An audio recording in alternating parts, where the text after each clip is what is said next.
আসসালামু আলাইকুম ভিউয়ার্স।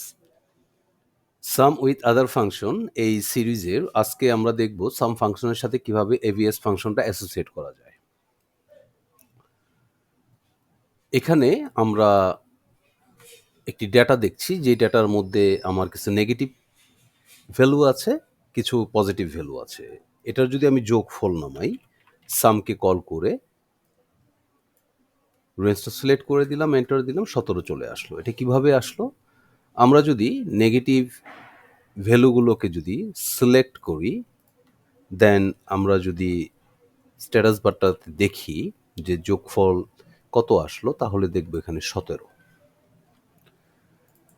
আমরা যদি পজিটিভ ভ্যালুগুলোকে সিলেক্ট করি, তাহলে আমরা দেখব যে টোটাল সাম আমাদের পজিটিভ ভ্যালু 34।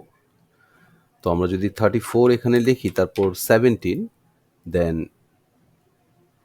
আমরা 34 থেকে যদি 17 যদি বাদ দিই, তাহলে আমাদের 17 আসে, স্বাভাবিক। এখন আমরা আরেকটা ব্যাপার দেখব যে এই নেগেটিভ যে ভ্যালুগুলো আছে এগুলোকে পজিটিভ ভ্যালুতে কিভাবে আনা যায়। অ্যাবসোলিউট ফাংশনের কাজটি হলো নেগেটিভ ভ্যালুকে পজিটিভ করে নেওয়া। কিভাবে করে? আমরা এভিএসকে কল করব, এভিএস ফাংশনকে কল করে ও নাম্বার চাচ্ছে, আমি নাম্বারটা এই সেলে যেই ভ্যালুটা আছে, যে নাম্বারটা আছে সেটা সিলেক্ট করে দিলাম, ব্র্যাকেট ক্লোজ, এন্টার। সে কি করলো? নেগেটিভ ভ্যালুটাকে পজিটিভ ভ্যালু করে দিল। আমি ফেল হ্যান্ডেল করে নিচে নামালাম, এটা চলে আসলো। এখন যদি আমি এখানে সাম ফাংশনকে কল করে এই রেঞ্জটাকে সিলেক্ট করে দেই, দেন ব্র্যাকেট ক্লোজ, এন্টার, তাহলে আমার 51 চলে আসলো। আমরা প্রথমে পেয়েছিলাম 34, দেন 17। আমরা যদি এই দুটোর যদি যোগফল নামাই, তাহলে দেখব এটা 51ই আসে। এখন কথা হলো যে এটাকে কনভার্ট করে পজিটিভ করে নিয়ে আসলাম, মানে নেগেটিভ ভ্যালুগুলোকে কনভার্ট করে আমি কি করলাম? পজিটিভ ভ্যালুতে নিয়ে আসলাম এবিএস ফাংশন দিয়ে, দেন আমি সাম করলাম। তবে এটা দুভাবে কাজটা না করে, একবার এভিএস ফাংশন ইউজ করে তারপর সাম ফাংশন ইউজ না করে, একবারে যদি আমি দুইটাকে অ্যাসোসিয়েট করি, যে সাম ফাংশন অ্যান্ড এভিএস ফাংশন দুইটা একসাথে কাজ করে, কিভাবে এই নেগেটিভ ভ্যালুগুলোকে পজিটিভ ভ্যালুতে রূপান্তর করে আবার এই নেগেটিভ ভ্যালুর সাথে পজিটিভ ভ্যালুগুলো যোগ করে, মানে টোটাল ভ্যালুটাকে একসাথে যোগ করে কিভাবে 51 আনা যায়, 51 আনা যায়, সেটা দেখব।